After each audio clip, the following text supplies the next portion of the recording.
좋습니다. 감사합니다. 우리가 이 광야길 세상 살아가는 것은 개인적으로 볼 때는 한 번도 가본 적이 없는 처음 가는 길을 걸어가는 것과 같습니다. 날마다 새로운 길이 우리 앞에 나타나는 것인데 그 길이 한 길로 쭉 쉽게 갈 수 있는 길이 아니고 여러 갈래 길이 계속 갈라져서 나오는 것입니다. 그래서 우리는 날마다 순간마다 어느 길로 가야 될 것인가를 선택하면서 살아가는 것입니다. 식사를 할 때도 김치부터 먹을까 고기부터 먹을까 선택을 해야 되죠. 또 맛있으니까 많이 먹을까 맛있어도 절제할까 이것도 선택을 해야 돼요. 나와서 전철을 탈까 버스를 탈까 하는 것도 선택을 해야 되고 이런 사소한 문제도 날마다 우리가 선택하면서 살아가게 되는 것인데 여기서 그 작은 선택 하나하나가 우리 인생을 좌우하는 것입니다. 건강도 좌우하는 거예요. 무엇을 중심으로 먹느냐에 따라서 또 건강도 또 갈라지게 돼 있어요. 그 다음 단계로 또 좀 더 중요한 선택들이 있죠. 학교를 선택한다든지 직장을 선택한다든지 거주지를 선택한다든지 하는 것 이런 것도 우리의 인생을 크게 좌우하게 되는 아주 중요한 선택이다 볼 수가 있습니다. 그리고 그 다음 인생에서 가장 중요한 선택은 역시 배우자 선택이라고 봅니다. 어떤 배우자를 만나느냐 하는 것 이거 정말 중요한 선택이라고 볼 수 있습니다. 그렇지 않습니까? 아주 중요한 선택 중에 중요한 선택이 배우자 선택이다라고 볼 수가 있습니다. 이렇게 사소한 선택에서부터 중요한 선택까지 계속 우리 앞에 여러 갈래의 길이 나타나는데 이러한 여러 갈래 작은 일부터 큰 일까지 합쳐지면서 선택 하나하나가 모여서 우리 인생의 미래가 결정되어지는 것입니다. 그러니 그 작은 일 하나하나까지 어떤 것부터 먼저 먹을까 하는 결정하는 것까지 우리의 인생을 좌우한다면은 우리가 살아가면서 모든 선택하는 것은 항상 신중하게 절제하면서 생각하면서 살아가야 되는 것인데 그런데 이게 우리 인간의 능력만으로 완벽하게 판단하고 완벽하게 선택할 수 있는가라는 문제가 생각이 납니다. 여러 번 다녔던 길이라면은 그래도 이 길로 가는 게 낫다 저 길로 가는 게 낫다라는 것을 알 수가 있겠지만은 처음 가는 광야길입니다. 이 길로 가서 뭐 절벽이 나올지 높은 산이 나올지 알지 못하고 이 길로 갔을 때 평탄한 오솔길만 나올지 알지 못하는 이런 상황 속에서 어떻게 완벽하게 우리가 다 선택하게 사면서 살 수 있겠습니까? 그래서 우리가 이런 선택을 좀 그래도 인생 광야길 선택을 좀 잘해 보여야 되겠다 해가지고 남보다 공부도 좀 많이 하려고 애를 쓰고 또 이웃이나 또 인생 선배들에게 조언을 구하기도 하고 하지만은 그것으로 아무리 많이 배웠다 하더라도 이 세상 모든 일을 다 알 수 있는 것은 아니죠. 완벽한 선택이라는 것은 우리가 우리 능력으로서는 할 수가 없다라는 것입니다. 그런데 여기서 한 가지 더 우리 그리스도인들에게는 이런 선택의 문제가 믿지 않는 사람들보다도 어떤 의미에서 보면은 좀 더 어려울 수도 있습니다. 왜냐하면 믿지 않는 사람들보다 한 가지 더 질문해야 될 부분이 있기 때문에 그래요. 내 경험, 내 지식, 선배들의 조언 뭐 이런 것 말고도 또 한 가지 하나님의 뜻이 어디 있는가를 우리는 또 질문하면서 가기 때문에 믿지 않는 사람보다 조금 더 한 단계 더 어렵다 이렇게 생각할 수도 있는 거예요.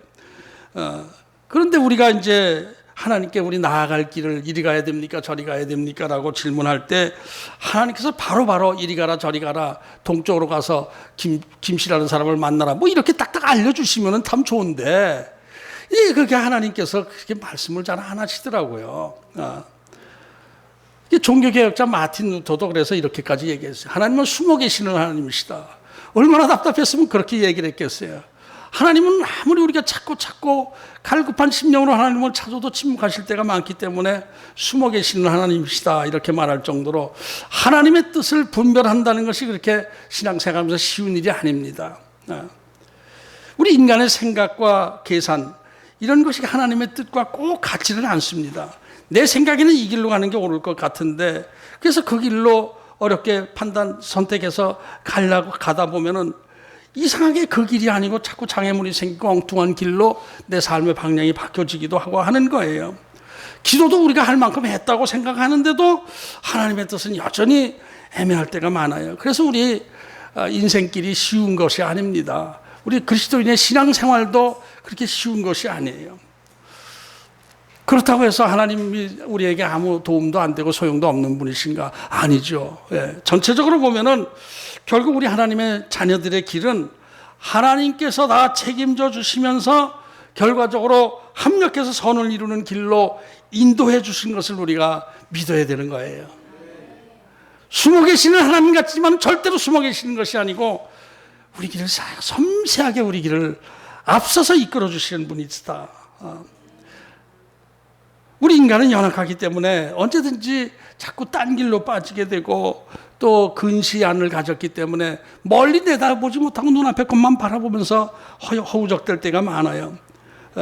그래서 넘어지고 쓰러지고 하지만은 우리 안에 계신 성령께서 우리를 위해서 탄식하며 간구해 주심으로 해서 우리가 좀 비틀비틀거리기는 한다 하더라도 결국은 하나님의 선하신 뜻 안에서 길을 찾아가도록 성령께서 인도해 주시는 것, 이것을 믿으시기 바랍니다. 제 얘기가 아니에요. 이것은 성경에 말씀이 나와 있어요. 유명한 로마서 8장 26절부터 28절, 우리가 너무나 잘 알고 좋아하는 구절이죠. 제가 내용을 봉독해 드리겠습니다. 이와 같이 성령도 우리의 연약함을 도우시나니 우리는 마땅히 기도할 바를 알지 못하나 오직 성령이 말할 수 없는 탄식으로 우리를 위하여 친히 간구하시느니라. 마음을 살피시는 이가 성령의 생각을 아시나니 이는 성령이 하나님의 뜻대로 성도를 위하여 간구하심이니라. 28절, 우리가 알거니와 하나님을 사랑하는 자 곧 그의 뜻대로 부르심을 입은 자들에게는 모든 것이 합력하여 선을 이루니라. 아멘. 하나님께서 우리를 사랑하셔서 하나님께서 우리를 부르시고 자녀 삼으신 다음에는 모든 우리의 삶의 인생에서 모든 이런저런 뒤죽박죽하는 가운데서 그것이 합해져서 선을 이루신다, 이런 말씀입니다. 우리가 어느 길로 가야 될지 잘 알 수가 없어서 갈팡질팡하면서 기도한다고 하는데 우리가 기도를 또 제대로 기도나 합니까? 무슨 기도하는지 자기도 모르면서 기도하다가 내가 뭐 하고 있는 거야 하는 생각이 들 정도로 갈팡질팡하면서 말도 안 되는 기도할 때가 많아요. 솔직히 말해서 저만 그런지는 모르겠지만 하여튼 전 그렇습니다. 내가 이렇게 기도하는 게 맞는 겁니까? 이게 무슨 기도하고 있는 거지? 주세요만 하고 있는데 이게 되는 거예요? 아까 집사님 기도하실 때에도 뭐 부족한 거 채워달라고만 기도할 게 아니라 이 어려운 상황을 이겨나갈 수 있는 힘을 달라고 기도하고 이렇게 해야 되는데 이제 좀 기도가 좀 어수선하고 그럴 때가 많이 있습니다. 그러나 그렇게 기도할 때에도 무슨 기도 어떻게 해야 될지 알지 못하고 있을 때도 우리 안에 계신 성령께서 하나님이 원하시는 뜻을 알고 그 길로 갈 수 있도록 간구해 주심으로 해서 결국은 하나님의 선하신 뜻 안에서 바른 길을 찾아갈 수 있게 만들어 주신다, 이런 내용입니다.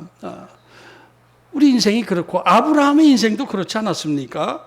비틀비틀 넘어지고 쓰러지고 하면서 결국 했지만은 실수하고 넘어지고 했지만은 결국은 그때마다 하나님의 도우심 안에서 하나님의 뜻을 알게 되고 이루게 되고 그러면서 믿음이 성숙해지면서 하나님으로부터 복의 근원이 되는 축복을 받은 것이 아브라함이고 그것이 아브라함의 영적 후손인 저희들과 여러분의 삶이 되는 것입니다. 믿으시기 바랍니다.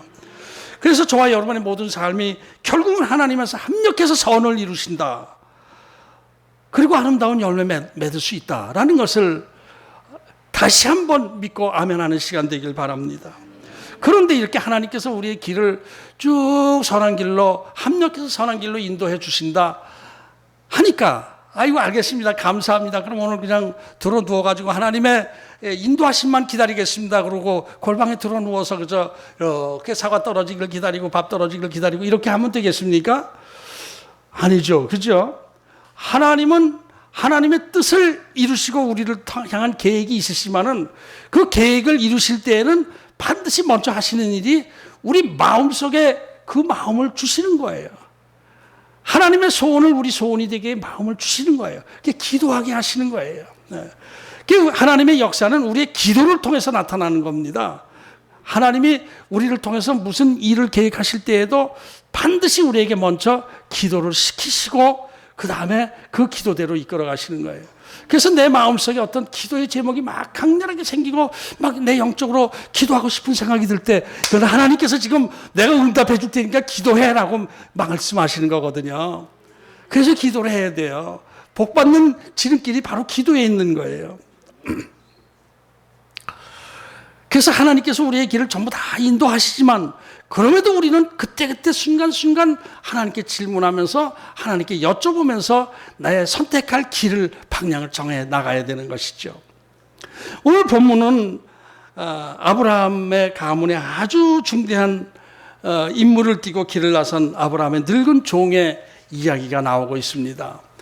이 한때 이 종은 아브라함의 후계자로까지 지목이 되었던 아주 신실하고 충성된 종 엘리에셀로 짐작이 되는 종입니다. 그 사람일 거예요. 오늘 본문 보면은 그 엘리에셀 늙은 종의 신앙도 보통 신앙이 아니었다. 아주 건강한 신앙을 갖고 있었던 것을 보게 됩니다. 오랫동안 그 신실한 아브라함 밑에서 아브라함 밑에 일하면서 아브라함에 대한 존경심이 들고 그러면서 아브라함의 그 인격이 왜 그렇게 되나? 하나님을 향한 믿음, 신뢰 이런 것을 가지고 하나님 앞에 순종하는 삶 속에서 저런 인격이 나오는구나. 이런 것을 알고 아브라함을 본받다 보니까 이 늙은 종의 믿음도 이렇게 성숙한 믿음이 되었던 것이죠. 자기의 가는 모든 길을 하나님께 맡기고 또 하나님께 질문하면서 기도하면서 자기의 임무를 수행하고 있는 것을 볼 수가 있습니다. 이 아브라함이 종을 보내면서 그렇게 얘기를 했죠. 하나님께서 하나님의 사자를 너보다 먼저 보내셔서 길을 인도해 주실 것이니까 믿고 가. 반드시 하나님께서 예비하신 며느리감을 선택해 주실 거야. 믿고 떠나. 네가 한다고 생각하지 말고 이렇게 얘기를 해주니까 그렇게 될 줄로 믿습니다 하고 맹세를 하고 떠났던 것이죠. 낙타 10마리에 아주 귀한 선물들을 잔뜩 싣고 떠났다고 그래요. 낙타 10마리 정도면 어마어마한 아마 이 선물을 가지고 떠났던 것 같아요. 800km가 넘는 하란 땅으로 떠났습니다. 오늘 본문에 보면은 메소포타미아 지역 나홀의 성까지 갔다라고 했는데 이 나홀이라는 이름은 아브라함의 동생의 이름이죠. 아브라함의 형제는 첫째 아들이 하란이고 그 좀 애매한 부분이 있어서 다르게 판단하는 사람도 있는데 제가 이 부분을 깊이 이렇게 분석해 보면은 하란이 첫째 아들이고 아브라함이 둘째 아들이고 나홀이 셋째 아들인 것이 맞는 것 같아요. 하란 첫 큰 형 하란은 오래전에 갈대 우르에서 죽었고 그 다음에 아브라함과 데라가 하란 땅까지 왔다가 데라가 어서 죽으면서 아브라함이 하나님의 말씀에 따라 순종하며 나왔는데 나홀은 언제 왔는지 확실히 몰라도 뭐 같이 왔든지 늦게 왔든지 하여튼 이 나홀도 그 당시에는 이 하란 지역의 한 부락을 차지하고 살고 있던 부족장이었다 이렇게 볼 수가 있습니다. 나홀성이라는 것은 그 자료를 찾아보면은 그 하란 지역에 가면 나홀이라는 명칭이 나온대요. 그런 거 보니까 나홀성이라고 하지만은 뭐 옛날 성 이렇게 뭐 지금처럼 웅대한 거대한 돌을 쌓고 하지 않았더라도 한 부락을 이루면서 이렇게 어떤 성읍을 지키고 이제 했던 부족장이었다라는 것을 우리가 짐작할 수가 있어요. 한 달 이상을 낙타 10마리를 이끌고 메소포타미아 지역까지 왔고 저녁 무렵에 어떤 성 앞에 우물이 있어서 거기까지 도착을 하게 됩니다. 이 종이. 그래서 거기서 낙타들을 쉬게 하면서 사람들이 물길로 나오기를 기다리고 있습니다. 당시 그 관습에서는 물 길는 것은 대개 처녀들, 젊은 여자들이 물길로 나오는 그런 문화가 있었다고 해요. 이게 우물가에서 어차피 자기 목마른 물도 먹고 낙타들도 물을 먹여야 되고 그러면서 거기서 젊은 여자 처녀 중에서 하나님이 좀 선택한 여자가 있기를 바랍니다. 이런 생각을 했던 것이죠. 하나님께 기도합니다. 하나님, 오늘 이 우물가에서 좀 순조롭게 이삭의 신부감을 만나게 해 주십시오. 그 이삭의 신부감은 아주 성실하고 배려심이 있고 착하고 부지런하고 열정적인 어떤 그런 처녀였으면 좋겠습니다. 이렇게 기도한 거예요. 그래서 물 기를 때 제가 물 한 모금만 좀 주십시오 할 때 예 하고 주고 나서 낙타들도 제가 물을 먹이겠습니다 하고 물을 길어주는 처녀라면은 우리 아브라함의 며느리감으로 제가 생각하겠습니다. 이런 사람을 좀 보내주시면 감사하겠습니다. 이 말씀을 보면서 제가 어렸을 때 우리나라 무슨 이 전래 이야기인데 어떤 그 왕자가 막 말 타고 가다가 목이 말라가지고 이 목이 말라서 이렇게 하는데 우물가에 어떤 처녀가 이렇게 물을 깃고 있더래. 그래서 왕자가 자기 신분을 숨기고 아가씨 나 목이 말라 죽겠는데 물 한 양재기만 좀 주실래요? 그렇게 할 때 그리고 옛날에는 이렇게 외면했잖아요. 여자들이 외면하고 물을 떠가지고 버드나무 잎을 하나 거기다 탁 올려놔서 주더래요. 들으셨죠? 연세 있는 분들은 다 들으셨을 거예요. 그러니까 이 왕자가 이게 물 벌컥 마시고 싶은데 이파리가 있어서 이파리를 이렇게 밀어가면서 먹는 거예요. 왜 여기다 버드나무 이파리를 했냐고. 그러니까 너무 목이 마르신 것 같아서 너무 급하게 마시다 취할까 봐 제가 그랬습니다. 그래가지고 왕으로 삼았대잖아요. 그런 지혜가 있어야 돼요. 이 리브가 이런 좀 처녀가 나타났으면 좋겠습니다. 감사하겠습니다. 하나님께서 정해주신 사람으로 알겠습니다. 이렇게 기도한 거예요. 생각해보면 아주 구체적인 기도한 거예요. 막연하게 하나님 보내주세요, 신부감 좀 보내주세요 한 것이 아니라 아주 구체적으로 자기 소원, 아브라함을 주인을 향한 그 은혜를 좀 주십시오 하면서 그런 기도를 했다는 것이 상당히 구체적인 기도, 잘하는 기도다 이렇게 생각이 됩니다. 제가 이 자료를 찾다가 하란 지역에서 아주 오래된 그 우물 유적을 사진을 이렇게 봤는데 우리가 생각하는 게 이게 드레박으로 깃고 이렇게 해서 이렇게 하는 그런 우물도 옛날에도 없지 않아 있었어요. 깊이에 따라서. 그런데 하란 지역에서는 우물이 깊어가지고 넓게 웅덩이를 이렇게 팠어요. 파가지고 한 10m 가까이 된단 말이에요. 깊이가. 그러니까 그것을 이렇게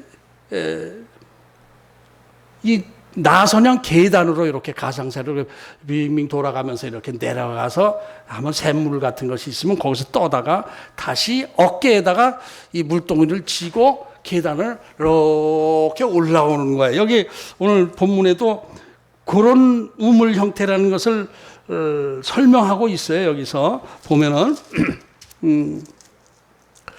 16절에 그 소녀는 보기에 심히 아리따고 지금까지 남자가 가까이 하지 아니한 처녀더라. 그가 우물로 내려가서 물을 물동이에 채워가지고 올라오는지라. 그러니까 두레박으로 올린 것이 아니고 이렇게 내려가서 떠서 또 치고 또 이렇게 올라오고 이렇게 하는 그런 우물이었다는 것을 알 수가 있습니다. 그러니까 이제 이 종이 나 물 한 컵만 주실 수 있나요? 그러니까 예. 그리고 물 한 컵 주는 거야 어렵지 않겠죠. 그런데 낙타 10마리에게 물을 배불리 먹게 해준다는 것은 보통 일이 아닌 거예요. 제가 자료를 또 낙타가 한 번 물을 먹는데 얼마를 먹는가. 3일 동안 안 먹어도 되고 낙타는 그 사막에 적합한 짐승 아닙니까? 낙타가 물을 얼마큼 먹는가를 그것도 우리 인터넷 선생님한테 박사님한테 물어봤더니 100리터를 먹는데 100리터 한 번에 100리터면은 2리터짜리 그 큰 물병 50개 아닙니까? 50개. 그러면 한 동이로 보면은 한 3동이쯤 되지 않을까? 한 마리 먹이는데 3동이를 떠와야 돼. 낙타 한 마리 먹이기 위해서 한 3, 4층 되는 높이 계단을 이렇게 올라내리고 해서 30번을 오르내려야 되는데 이건 중노동이지. 이건 사람 차서 해야지. 그게 처녀 혼자서 할 일이 아니잖아요. 근데 이런 기도를 이 늙은 종이 했다는 것은 좀 너무 지나친 거 아닌가라는 생각이 들 정도인데 그 기도를 하나님께서 응답하셨어요.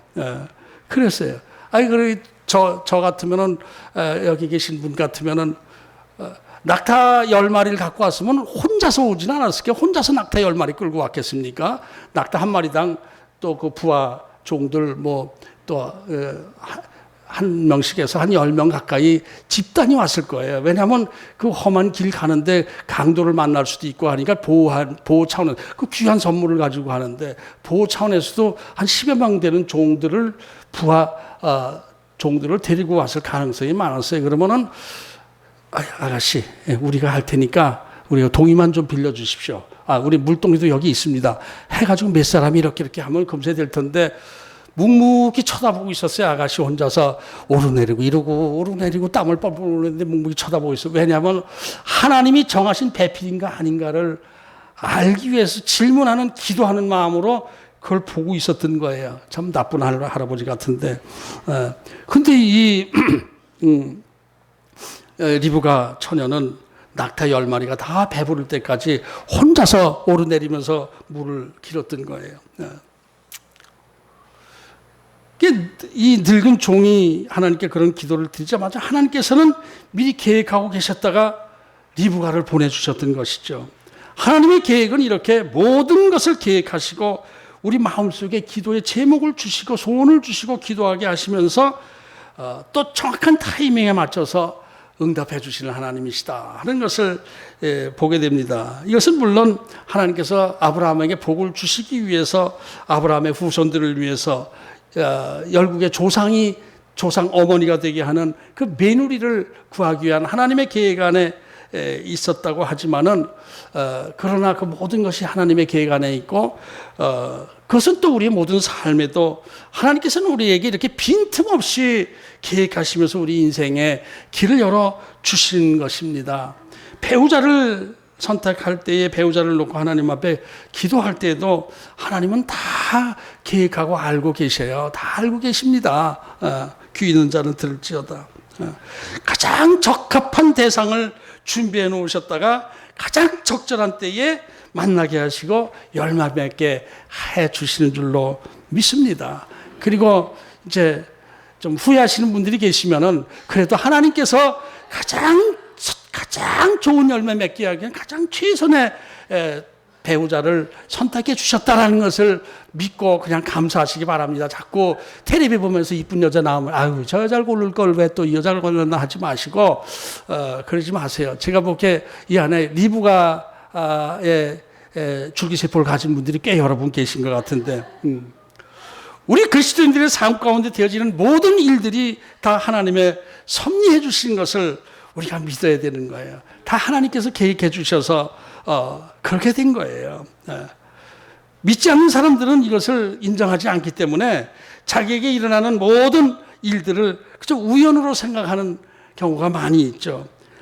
새로운 사람을 만나게 되었을 때도 우연히 만나게 된 것으로 생각을 하고 어쩌다 좋은 일이 생기면 재수가 좋아서 그랬다. 어쩌다 좀 나쁜 일이 생기면 재수 되게 없네. 이렇게 생각을 하고 그래서 우연히 모든 것이 되어졌다고 생각을 하면서 살아가는 거예요.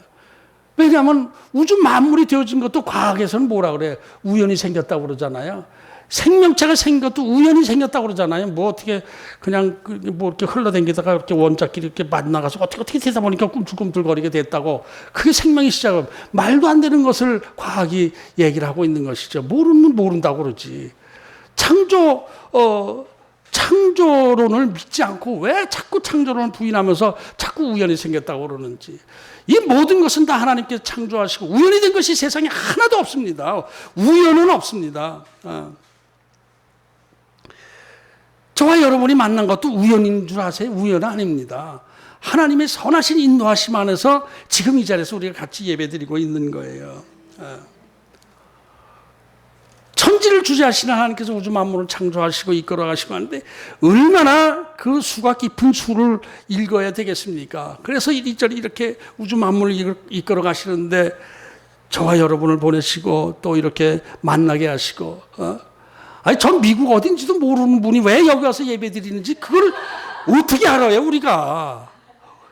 아니 여기서 이 큰 유명한 건물도 아니고 이 작은데 미국 어디서 어떻게 해서 이 구석쟁이로 오게 된단 말이에요. 이게 하나님의 섭리와 하나님의 은혜가 이 안에 있는 줄로 믿습니다. 어쩌다 이런 교회를 내가 선택하게 됐나 그러지 마세요. 하나님이 다 계획하시고 인도하셔서 이렇게 된 거예요. 우리 모든 인생이 다 그렇지 않습니까? 진짜 아멘으로 받아들이셔요. 예, 그러세요. 우리 인간들 편에서 보면은 광야 인생길 어디로 가야 될지 알지 못하고 뭐 이렇게 우연처럼 이렇게 온 것 같고 하지만은 그 가운데 하나님의 세밀하신 인도하심이 있었다 하는 것을 믿으시기 바랍니다. 한때 젊어서 제가 이 세상에서 방황할 때가 있고 하나님 없다라고 부인하면서 내가 하나님이야. 내가 똑똑하면 내가 하나님 되는 거, 내가 병신이면 내가 망하는 거야. 내가 똑똑하면 내가 잘 되는 것이고 이렇게 큰 소리 치면서 살 때가 있었는데 그럼에도 불구하고 그렇게 엉망진창으로 살아가는 나를 하나님께서 사랑하셔서 불러주시고 요리 돌리시고 이렇게 치고 이렇게 좀 엉덩이를 두드려 가면서 방향을 바꿔주시면서 여기까지 인도해 주셨어요. 한때는 저녁에 잠자리 들면서 내일 해가 뜨지 않았으면 좋겠습니다. 그리고 좀 더 구체적으로 기도할 때에 이북에서 천혜로 와서 그냥 은행 내 서류가 잔뜩 있는 은행들을 다 폭파해가지고 내 자료가 다 없어지게 해주셨으면 고맙겠습니다. 이렇게 기도하기도 했어요. 죽으려고 해서 나 혼자 죽기는 억울하고 창피하고 같이 한꺼번에 다 그냥 죽이면 좋겠습니다라는 기도까지 정말 엉망진창인 그런 삶을 살면서 엉망진창인 기도할 때도 있었는데 그럼에도 불구하고 그때 하나님의 섬세하신 손길로 제가 이 자리까지 오지 않았습니까? 제가 뭔데 이 자리에 서서 하나님의 말씀을 선포한다고 주제넘게 얘기를 합니까? 하나님께서 인도하신 것이죠. 하나님의 은혜죠. 그래서 우리는 우리 앞에 전개된 모든 일들을 다 하나님 안에서 바라봐야 돼요. 나에게 무슨 일이 생길 때에도 하나님 무슨 뜻인가요? 나쁜 일이 생겨도 하나님 어떤 의미인가요? 제가 무엇을 고쳐야 되는가요? 질문해야 되고 또 이리 갈까 저리 갈까 망설일 때에도 하나님 이 길로 가야 됩니까? 저 길로 가야 됩니까? 하나님 알려주옵소서 하고 또 어떤 계획을 잡고 추진하려고 하고 할 때에도 하나님보다 앞서가지 않게 먼저 하나님의 사자가 제 앞에서 길을 인도해 주옵소서 이렇게 기도를 하고 이렇게 하면서 살아가는 거예요. 그러면서 하나님을 만나고 하나님의 사랑을 알게 되고 하나님의 은혜를 경험하게 되고 이렇게 되는 것이죠. 그런데 이렇게 기도한다 하더라도 하나님께서 분명히 그 하나님의 뜻을 알려주시지 않을 때가 많이 있지만은 이럴 때 우리 더욱 겸손해져야 되고 낮아져야 되고 더 인내하면서 하나님의 뜻을 기다려 나가야 되는 것입니다. 그것이 우리의 그리스도인들의 삶의 자세가 되는 거예요. 그러다 보면 어느 때 내 마음속 깊은 곳에서 어떤 꿈틀꿈틀하는 소원이 생기기 시작해요. 이렇게 열정이 생기기 시작하고 마음에 꿈이 생기기 시작하고 감사가 되고 이제 이런 마음이 생기기 시작하면은 하나님께서 응답하시고 나를 통해서 움직이게 하시는구나라고 생각하고 그때 기도한 기도해왔던 것을 과감하게 담대하게 전진해 나가야 되는 거예요. 그것이 우리 그리스도인들의 결단력이고 삶의 모습인 것입니다. 아브라함의 종이 나홀 성읍 우물가에 간 것도 하나님의 인도하심이었습니다. 그 멀리 800km 나와가지고 뭐 어디가 어딘지 잘 모르는데 날이 저물어서 우물이 있어서 갔는데 거기가 나홀성이었어요. 또 우연처럼 나홀성 앞에 갔어요. 그것도 저녁 때 도착했어요. 처녀들이 나홀 무렵에 도착했어요.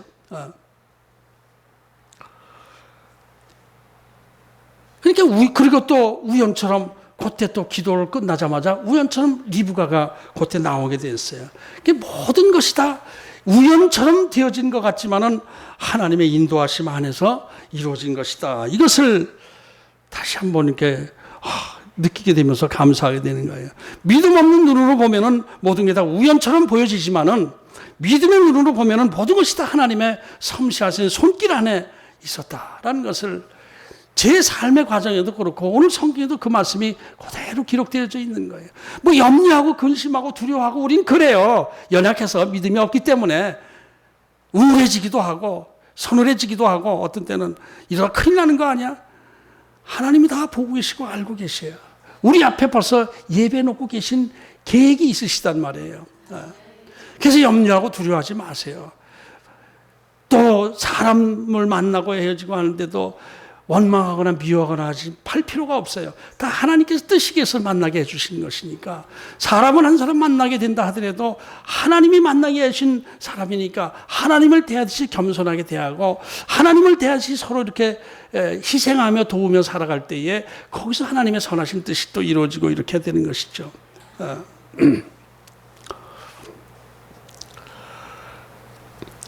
광야 인생길 우리가 살아갈 때에 하나님의 도우심 없이는 살아갈 수가 없습니다. 수많은 이 세포처럼 길이 이렇게 갈라지는데 그때 이렇게 선택하면서 간다는 것이 얼마나 아슬아슬합니까? 살얼음판 뒤듯이 가는 거예요. 얼마나 위험합니까? 그런데 우리가 걱정하지 않을 수 있는 것은 하나님이 요 가운데 이 모세혈관 이렇게 갈라지듯이 갈라지는 길에서도 하나님의 인도하심이 있습니다. 그것을 믿고 감사드리시기 바랍니다. 예쁜 젊은 처녀가 물동이를 어깨에 메고 수십 번 오르내리는 것을 늙은 종은 잔인하게 바라보고 있었어요. 하나님의 뜻인가요? 정말 하나님의 뜻인가요? 보겠습니다. 다 기었어요. 그리고 나서 다 길어서 다 배불리 먹이라서 할아버지 다 이 낙타들까지 다 배부르게 먹였습니다. 그렇게 얘기를 해요. 22절에 보면 낙타가 마시기를 다음에 그가 반세겔 무게의 금 코골이 한 개와 코골이가 있었던 모양이죠. 그 당시에 요새는 왜 코골이들은 안 하는지 몰라요. 귀걸이는 하는데 코골이 한 개와 10세겔 무게의 금 손목걸이 한 쌍을 그에게 주며 대단한 거예요. 이게 금 반세겔 10세겔이라면은 몇백만 원, 지금으로 말하면 몇백만 원어치 선물을 준 거예요. 이거는 신부에게 주는 것이 아니라 물 길어다 준 그 수고비로 아주 푸짐하게 선물을 준 것을 알 수가 있습니다. 몇백만 원어치 선물을 받은 거예요. 성실할 때. 이 리브가 생각에는 이 할아버지 엄청 부자로구나라고 생각했을 거예요. 질문하죠. 누구의 딸이냐고 이렇게 질문할 때에 얘기하다 보니까 나홀의 손녀예요. 나홀의 손녀. 우연처럼 나홀의 손녀? 하나님께서 이렇게 인도하셨구나. 우리 주인의 동생의 손녀를 여기서 만나게 되고 내가 봐도 진짜 예쁘고 성실하고 그러니까 이 영육간에 다 건강한 것을 어떻게 알 수 있냐면은 한 30번을 오르내리는데 아이고 허리 아파서 못하겠어요. 이러지도 않고 끝까지 한 거 보면은 몸도 건강한 거야. 이런 며느리감 있으면 나 그냥 얼른 그냥 어떤 수단 방법 가리지 않고 며느리 삼겠어요. 이런 리브가 같은 사람만 있었으면. 그러니까 하나님께서 그렇게 예비하신 것이죠. 아브라함의 생각대로 또 이 종이 기도한 대로 다 된 것. 이렇게 하나님의 은혜입니다. 이 다음에 아브라함의 종의 행동을 봅니다. 26절, 27절. 이에 그 사람이 머리를 숙여 여호와께 경배하고 이르되 나의 주인 아브라함의 하나님 여호와를 찬송합니다. 나의 주인에게 주의 사랑과 성실을 그치지 아니하였사오며 여호와께서 길에서 나를 인도하사 내 주인의 동생 집에 이르게 하셨나이다 아니라. 하나님 앞에 감사하는 거야. 여태까지 내가 먼 길 이렇게 왔고 우연처럼 이렇게 오고 이렇게 왔는데 하나님의 인도하심이었군요. 결국은 하나님을 찬양합니다. 하나님께 영광을 돌립니다. 딱 어떻게 이 주인 아브라함이 생각했던 대로 그대로 어떻게 이루어졌네요. 이게 다 하나님의 인도하심입니다. 길에서 저를 인도하셨습니다. 오늘 제목이 길에서 나를 인도하사라는 거 아니에요. 길에서 우리 광야길 인생길에서 내가 그냥 허겁지겁 그냥 이리저리 염려하고 근심하며 살아가는 것 같지만은 우리 가는 광야길 인생길을 인도하신 분은 하나님이시다. 믿으십니까? 믿으시기 바랍니다. 합력해서 선을 이루는 길로 저와 여러분을 인도해 주시는 하나님이신 것을 이 시간 믿으면서 감사하는 시간 되기를 바랍니다. 기도하겠습니다.